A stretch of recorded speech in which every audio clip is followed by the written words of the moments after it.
Quando alguém me pergunta o que é que eu faço, eu apresento-me como treinador de ciclismo. E recebo sempre aquele olhar do mais um dopado. Isto porque, efetivamente, existe eu diria, uma generalização instituída na sociedade de que o ciclista é dopado por natureza. Isto acontece porque os escândalos de doping são sucessivos. O ciclismo, infelizmente, só faz manchetes nos jornais quando é por doping, por coisas boas. É muito raro isso acontecer. Quando se eles falassem de coisas boas, o ciclismo estava sempre nas capas dos jornais e na imprensa generalista, mas francamente a imprensa generalista não quer saber e às vezes eu acho que os próprios meios também não querem saber. Eu digo os próprios meios do ciclismo, mas vá, isto não é um mal só do ciclismo, isto é um mal generalizado. E eu quero aproveitar para deixar aqui os meus mais sinceros parabéns ao Diogo Ribeiro, que se sagra como o primeiro campeão do mundo na natação. Absolutamente inédito. Se há uma forma incrível de ter o nosso nome gravado na história de um país, é esta. Se há coisa que pode efetivamente impulsionar um país para a frente, é o investimento que nós fazemos no desporto. Mas fazemos à séria e não a brincar. Quando eu digo à séria, é realmente potenciar o desporto, potenciar a atividade física, a atividade esportiva e promover também o desporto. Mas estamos aqui para falar sobre doping. Isto porque eu dei com um artigo que eu achei extremamente interessante, que dizia: bater o recorde do mundo com doping. James Magnussen aceita o desafio por 1 milhão. Isto no jornal online Record. Isto levou-me aqui a lembrar-me um livro que eu já li há algum tempo e que tem aqui uma passagem sobre doping que eu acho muito, muito interessante para nós compreendermos porque é que o doping é proibido e o que é que realmente o doping pode fazer ou não pelo desporto e pelo ser humano. Olá, meu nome é Pedro, como já disse, o treinador de ciclismo. Isto é o Projeto Pedal e hoje vamos falar sobre doping, sobre como é que seria liberalizar o doping no desporto. Sejam bem-vindos a mais um vídeo.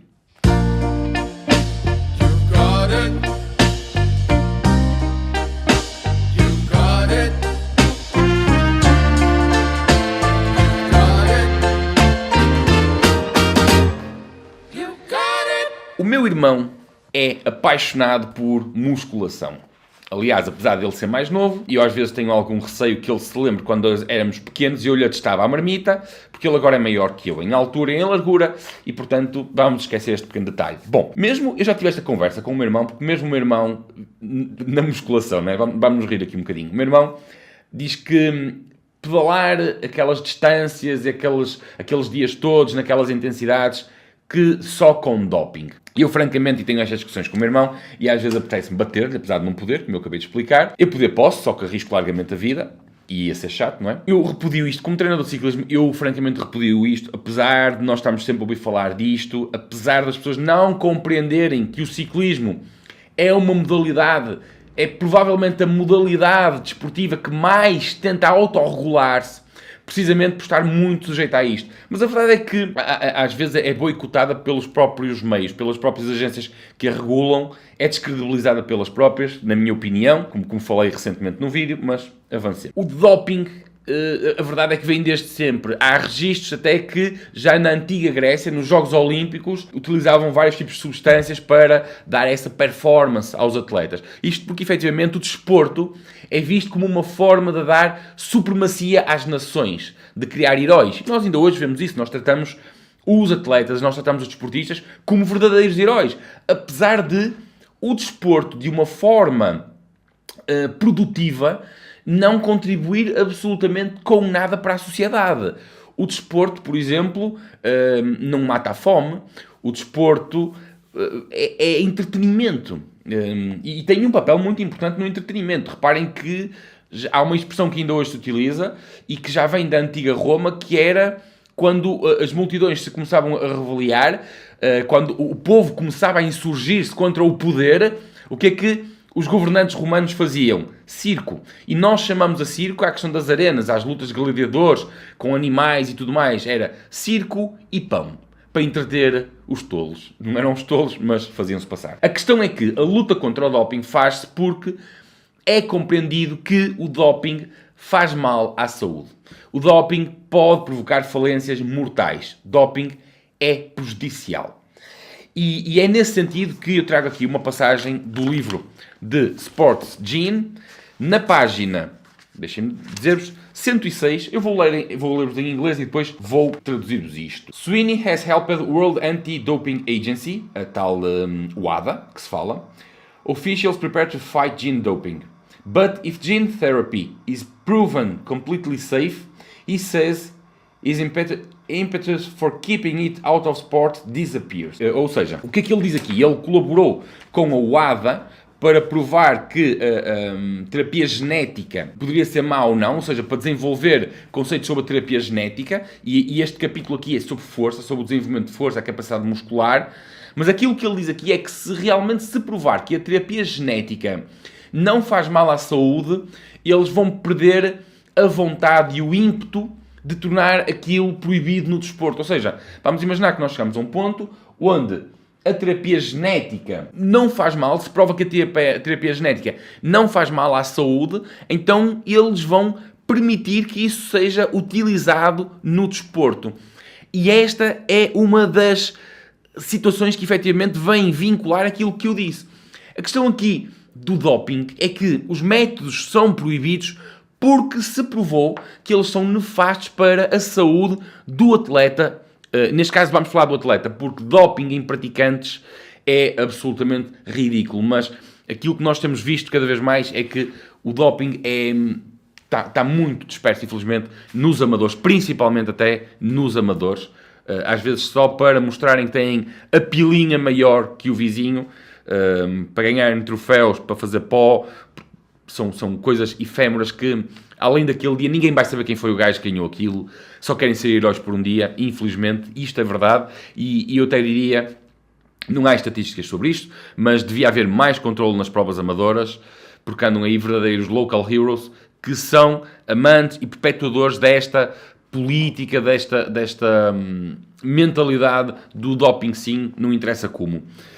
Acontece é que há esta questão importantíssima, e este artigo que eu vou buscar novamente aqui, eu vou ler o artigo, eu deixo-vos aqui o link, que é: o antigo campeão mundial de natação James Magnussen aceitou sair da reforma e submeter-se a um tratamento com suplementos proibidos para tentar bater o recorde do mundo dos 50 metros livres.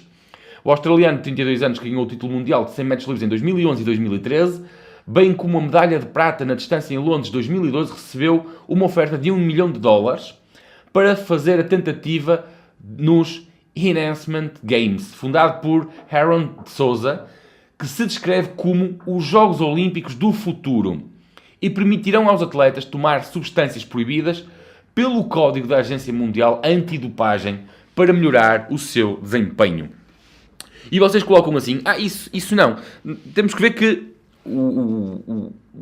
os Estados Unidos funcionam de uma forma completamente diferente no desporto. Nós temos que ver também que, por exemplo, os Emirados Árabes Unidos o Médio Oriente, os países ricos do Médio Oriente, estão a investir muito forte no desporto. Começa pelo futebol, começaram nesta época por levar para lá o Hero Abu Dhabi com o BTT, com prize monies até aqui diferentes para o BTT, que o BTT não está habituado a isto, e eles estão comprometidos em criar espetáculo, em ser mais desporto. E, portanto, abre-se aqui quase uma caixa de Pandora. Mas este tipo de situação não é de todo novidade. E eu convido-vos a ver, essencialmente, 2 documentários que estão na Netflix. O Icarus, que é muito conhecido da maior parte de vocês que praticam ciclismo, acredito eu, e também o documentário do Arnold Schwarzenegger. O documentário do Arnold Schwarzenegger, que é, no fundo, um documentário sobre a sua vida, há um episódio muito interessante, onde, eu creio que em 91 ou 92, mas confirmem isso no documentário, começou-se a fazer, estava-se preocupado com esta questão dos tratamentos hormonais que os atletas de fisiculturismo faziam, e então houve muito controlo. Então, nesse ano, lá no campeonato máximo nos Estados Unidos, os fisiculturistas que foram apresentados não eram mais nada menos que aquilo que nós podemos considerar indivíduos bem definidos de ginásio. E os patrocinadores disseram que, se fosse para continuar a apoiar aquele tipo de modalidade, eles retiravam os patrocínios. O que eles disseram foi, literalmente, nós queremos ver monstros, nós queremos ver aberrações, nós não queremos ver indivíduos que vão ao ginásio para ficarem bonitos. Nós queremos monstros. E, portanto, sem o doping, isso não acontece. O próprio Arnold Schwarzenegger fala lá do processo em que ele fez, em que fez tratamento hormonal para chegar aos níveis que chegou, não é? E portanto, nós no fundo já temos essa situação do fisiculturismo, onde sem aquele tratamento hormonal que leva muitos depois a ter variedíssimos problemas, como falências renais, falências hepáticas e por aí fora, e a ter que recorrer a transplantes. Mas eu convidava-vos a conversar com alguém que realmente seja no desporto à séria, para vocês ouvirem a mentalidade que está por trás disso. Eu não vou criticar a mentalidade deles, eu não concordo, eu não me revejo naquela situação, mas a verdade é que já existe essa mentalidade do vale tudo para ganhar. E se não for para ficar inscrito, não vale a pena. A morte é certa, a glória é eterna, coisas deste género. Convido-vos só a escrutinar, a estar envolvidos e a verem. E agora aparece esta situação dos Jogos Olímpicos do futuro, um suposto convite ao vale tudo para ver até onde é que o ser humano chega, sem limites. E eu, na atualidade, eu consigo compreender porque é que muitos atletas recorrem ao doping. Atletas profissionais, amadores não consigo, francamente. É só uma questão de ego. Mas não consigo aceitar. Porque as regras dizem não e se nós queremos estar, nós temos que cumprir as regras. Se nós não queremos aceitar as regras, nós saímos e fazemos a nossa própria disciplina. E parece que é exatamente no sentido disto que eu estou a acabar de dizer que estão a criar isto. Pessoas não concordam com aquelas regras, então estão dispostas a investir dinheiro na mesma modalidade com regras diferentes. As regras são simplesmente arbitrárias e no jogo nós podemos alterar a regra quando bem queremos. O que realmente é importante é cumprirmos a regra do jogo onde nós estamos. Deixem-me ficar aí nos comentários o que é que vocês acham sobre estas situações, porque acho pelo menos interessante perceber o que é que vocês consideram o que é que vocês acham sobre este tema e como é que seria um mundo onde o doping não fosse proibido. Grande abraço e eu volto no próximo.